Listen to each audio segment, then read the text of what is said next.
What we're gonna do is just show you people that don't even have the situation of being involved with snow or ice because you're from warmer territories. When you grow up in this area, the ice was the big hangout. And what we've had was, you get snow during the first part of the winter, then usually there's like a January thaw, and every kid prayed for this because all the snow that was on top of the ice melts, and then it's smooth, and then it refreezes, and you can ice skate on it. The ice boaters have these devices. They're like a sailboat with 3 skis, and this lake is 9 miles long. They get going about 90 miles an hour. But what I was just showing you, as ice formation happens and it grows, you only got an outside perimeter of a lake that's stationary. Something's got to give. The conditions change daily, and a lot of people will be scared and they want to ride close to the shoreline. That's the most dangerous place to go because that's where tributaries everything is draining into the lake. If you got warm water and there's moving water, the ice can look like it's solid. You're driving a car which your insurance does not cover you when you take your vehicle out on a lake. And if you put it through the ice, you pay for every day that it's in the water. It costs like $1,000 to get your vehicle pulled out of the ice. It's a big job. So you're taking a risk going out on the ice. So you're seeing right here where the ice just heaved up because it's all solid and it can't go anywhere, and it starts coming up. And when you go out there, the ice cracks, it makes noises. First time you do it, people freak out. But it's this thick. You know, it's been cold for a long time. You stay away from areas between an island and the shore.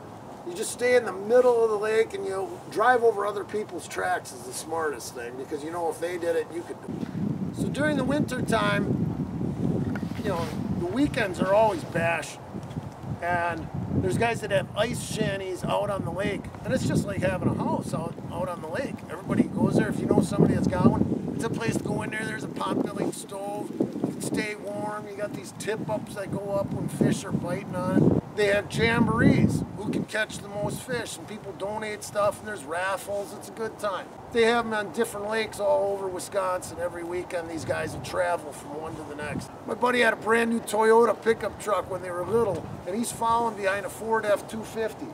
And they're coming in, and the F-250, which is really heavy, is driving up the trail, and he's following with this little Toyota, and the big Ford gets on shore, and the Toyota just bam!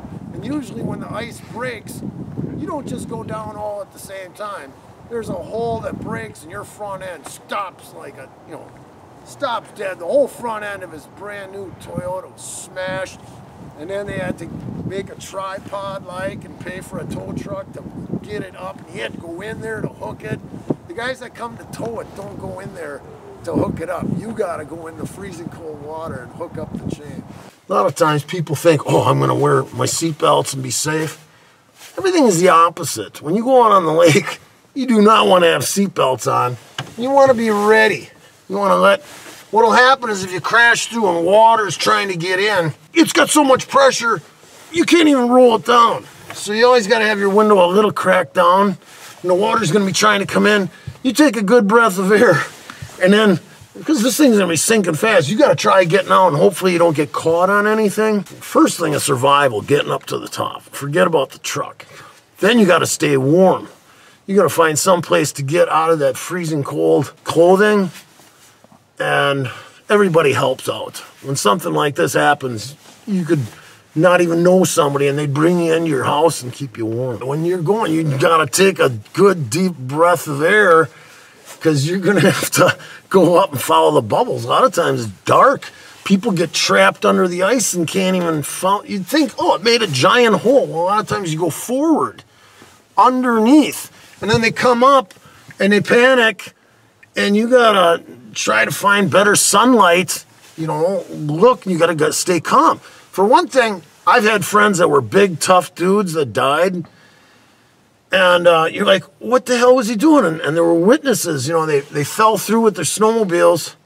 They got out, and First of all, when that cold water hits you, you go into shock. And this guy got out and he did a couple steps and he did a turnaround and he walked back in the hole. And they don't know why, but your brain doesn't function properly. It's a cold weather, hypothermia really screws with your body. So as you're riding around on a lake, they got speed limits, and just because you're missing the guy's shanty doesn't mean that you're not going to be hitting his tip-ups. They usually put them like in a whole perimeter around their shanty so they can look out. You know, they got 4 windows. So you got to kind of watch out for other people's tip-ups. There's a little red flag. And you stay away from islands. You never go in between an island and the mainland. There's always warm current or moving water between islands. You just always stay away whenever there's an island. If you grow up on the lake, you know where there's creeks and stuff that are tributaries that fill up with water. Even in the wintertime, there's water runoff that goes into a lake. And as long as you have moving water, you can break through. But these guys are taking forever. I mean, like, you got an off-road vehicle. What do you need to unload it like that for? Now they're gonna leave the machines just sitting there.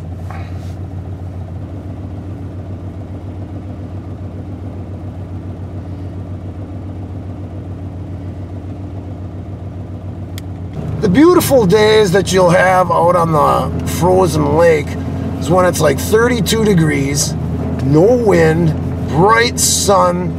A lot of guys are just in a sweater. And people have their four-wheelers, snowmobiles, go-karts, mini bikes, you name it. Anything that moves, and they'll make a track. And a lot of times, you know, you're waiting around for a fish to bite on a tip-up. And as you're hanging around with guys that you haven't seen all year long, you drink beer. And guys cook food on the pot-bellied stove, and it's a way to get together. So what happened here is the ice froze as there was wind blowing, and it makes it wavy, bumpy. It's really nice when it freezes, when it's a dead calm, it's clear ice, and then you can ice skate from one end to the other.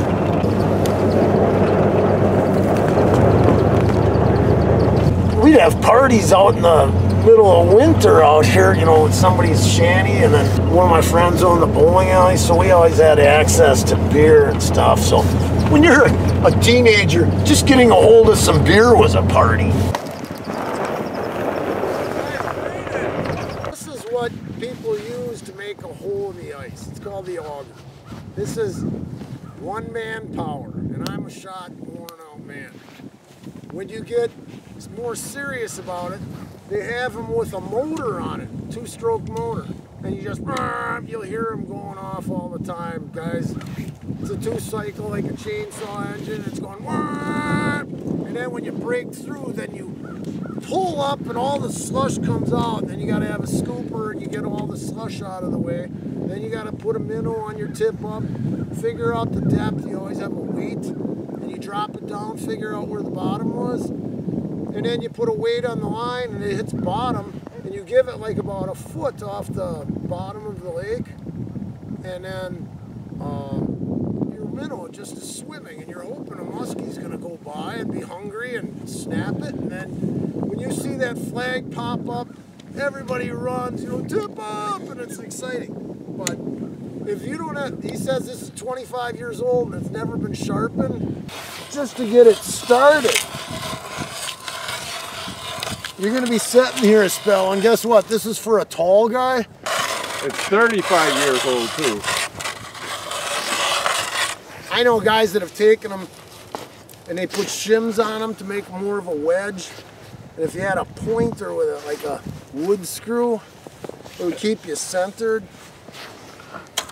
But I'm not even going to show you the whole hole because I'd be dead by the time. How thick is the ice? They're about 15 inches. 15 inches is going through here. You'd be sitting here for a half hour But this is how you stay warm. The deeper you go, the more the less it'll walk around.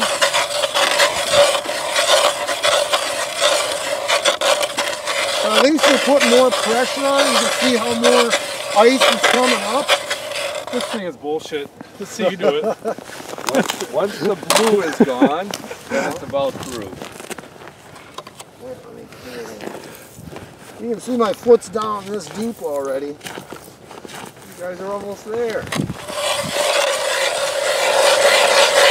This guy's in good shape. And see, what he's doing is he's manually tipping it, and by changing the angle on the blades, the hole doesn't just be the size like this, it's going to get bigger because he's rocking and rolling it. And are you breathing? Yeah. Okay.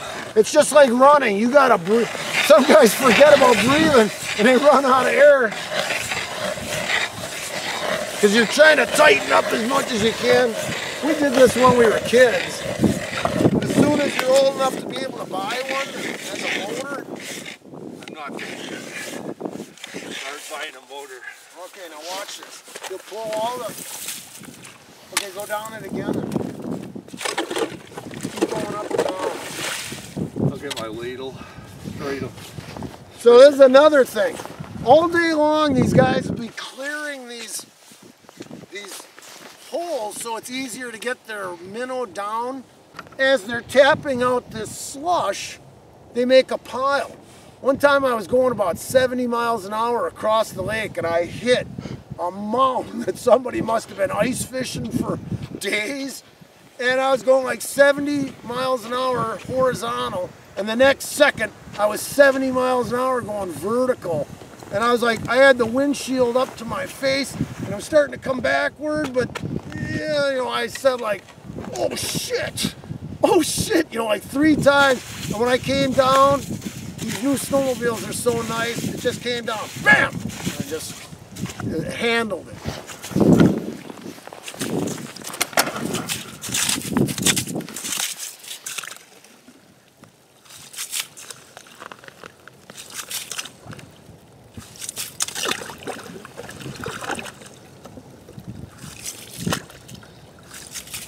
And when this refreezes, the ice is crystal clear. You know, it'll just be like glass looking through it. This is my Wisconsin laws in possession and size limits from 1941. It's got the daily bag limits and it's pretty cool. It was in my house when I bought it. They left it in the basement. The resident fishing license was $1. You got a big weight on the end? Just a sinker. I'll be able to tell it fully. What are we fishing for here? Northern pike. Can you even catch a walleye right now? I think so. Okay. If you get a walleye, that's one of the best fish. If you went to a restaurant and ate a walleye dinner, what do you think, like 20 bucks? Oh yeah. So when you get a walleye like this big, it can feed your family of 4. Even when the flag goes off and the fish has got this thing in its mouth, you can't just run up to it and start yanking up line. It'll just spit it out. You got to kind of be patient and let the fish take the hook for a while. And then when you do, jerk on it and hopefully you set the hook. If we were to have a fish bite, what they would do is they would pull the line here, which would trigger the flag, and we would come over and hopefully catch it then. Last year in Lake Geneva, they had something going on. There wasn't enough parking. So people started parking their vehicles out on the ice, and like I said, they were right close to the shore, and there was too much weight, and a whole bunch of cars broke through the ice. Water wheel, and then it was just a big stone. And you'd have this building that was concrete on the bottom, and then they throw the weeds. They're like, oh, they're tucked down. You're just in a laid down position. worthless. A bike like that, he's got to buy it, but 1,500 or they were. something? But he was gonna. So if you ever watched a movie like Grumpy Old Men, where they go out ice fishing all the time, there's some of these people that are out here every day. And a lot of them work all summer long on jobs like paving roads or whatever, and they're on unemployment during the winter time. So they come out here and they ice fish every day instead of just sitting on the couch watching TV. And once everybody knows that you've got a shanty, well, then they come out to visit you. So this is a view of an ice boat. If you were out in the desert, you'd probably have the same thing with wheels, but there's no sails on it right now. It just runs on skis, and you can imagine how fast they get going when you got just a little bit of snow to cut through and you're on clear ice, and you got wind. These things hardly weigh anything.